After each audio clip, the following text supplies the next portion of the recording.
Hey, my name's Tyler, and welcome to another distinct devotional. I have a message for you about a familiar story about the widow of Zarephath. Elijah, during the time of a famine, was instructed to go to the widow of Zarephath, and she was destitute. She had nothing to eat. She was to the point of starvation, of death, and he said, asked her to make some bread, and she didn't have anything. And so he performed a miracle, and she was able to use her flour and her oil to make him some bread.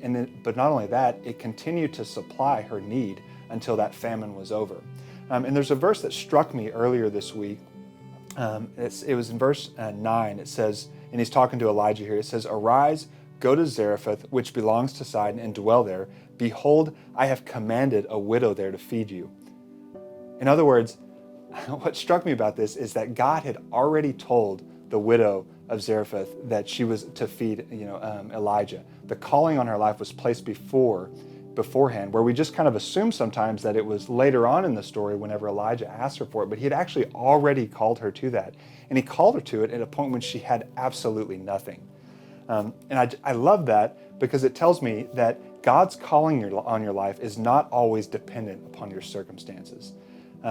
You may not have the resources. Sometimes he does call us when we have resources and when we are able to use those things, and he says, go and give this money that you already have and spend it over here. But sometimes we don't have the resources, and we have to wait on a miracle of God, and we have to wait on God to provide it. And that's a really exciting place to be because it's going to stretch your faith, and it's going to make you fully dependent on the Lord to provide, and he's going to get all the glory for it.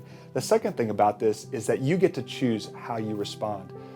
In this story, the widow seemed to be without hope, and she was going to bake bread and from sticks, and then she was going to die. Even though she had heard this word from the Lord, she seemed to be without hope. But you have a different choice. You get to respond to God's calling. And my question for you is, are you going to respond as a son and as a daughter, or are you going to respond as an orphan? Obviously, as we want to respond as a son or a daughter who knows that we live in the kingdom, that we have the resources, of the kingdom, and that the God is going to provide for us. The third thing too is, it's later in one of the verses, it says that the jar of flour shall not be spent, and the jug of oil shall not be empty until the day that the Lord sends rain upon the earth. And in verse 16 it says, "Neither did the jug of oil become empty according to the promise of the Lord that he spoke by Elijah."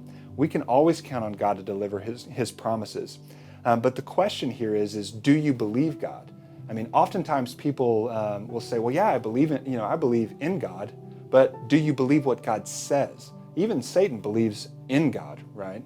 But do you believe what God has spoken over you, what he has promised to you? In fact, in Romans 4, it says about Abraham, it says, "No unbelief made him waver according to the promises of God, but he grew strong in his faith as he gave glory to God, fully convinced that God was able to do what he had promised."